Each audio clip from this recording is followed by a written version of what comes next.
C is a pretty low-level programming language, and so it's not very user-friendly. And so we always have to add ways ourselves. We have to add that ourselves or ways to make it more user-friendly, like error checking.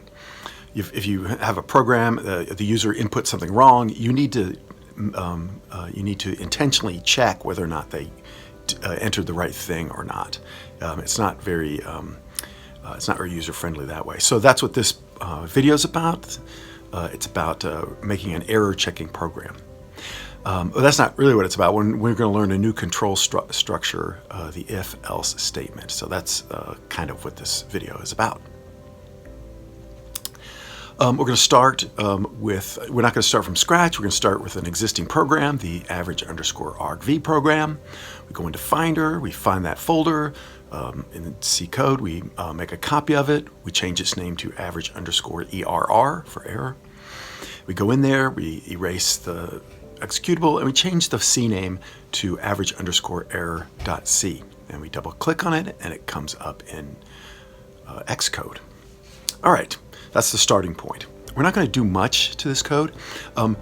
Notice if we're going to go into that directory and run it, if we run argv, average_argv, with a file name like 020 instead of 010, notice that it gives us an error. This one says segmentation fault 11. What the heck does that mean?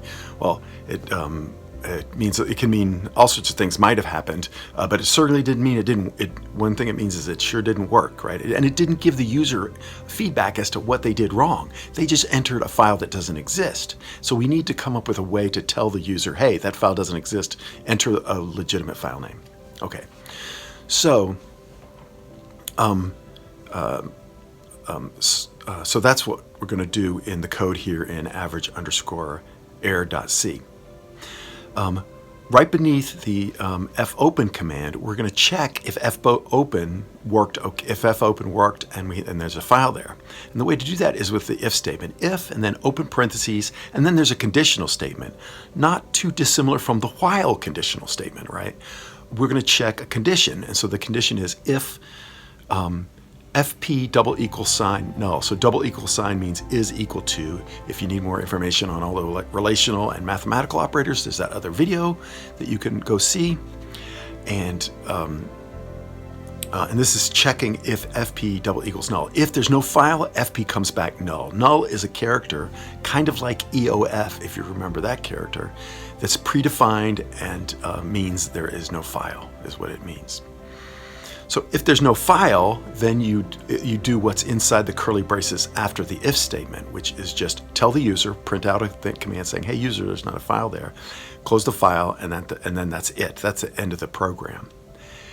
If you if there is a file, if the file did come back not null, then do everything else. Do what you normally would do in the program. So that's in this else statement. So then after the if, the closed curly braces of the if, then you have else, open curly braces, and then the rest of the program, then close curly braces. At the bottom is return 0 after all that.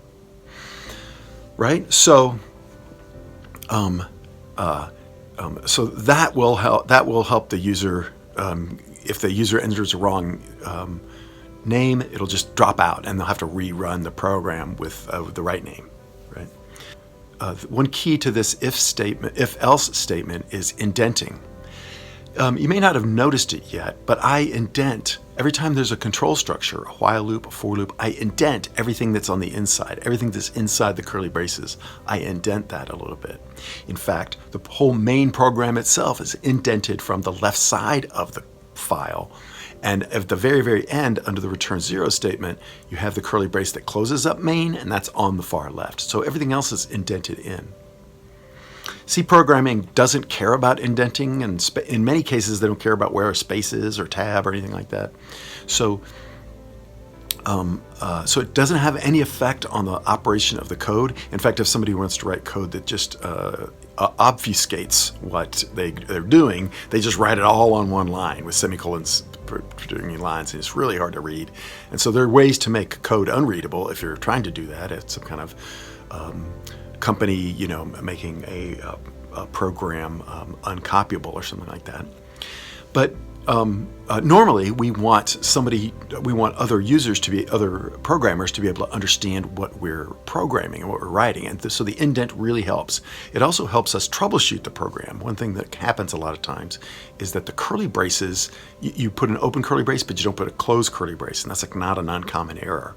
And so what indenting does, and editors helping you with color coding and little graphics and stuff like that, can help you know where the closed curly brace belongs. It belongs at the same place where the if statement or the for loop or whatever it is, the same vertical space.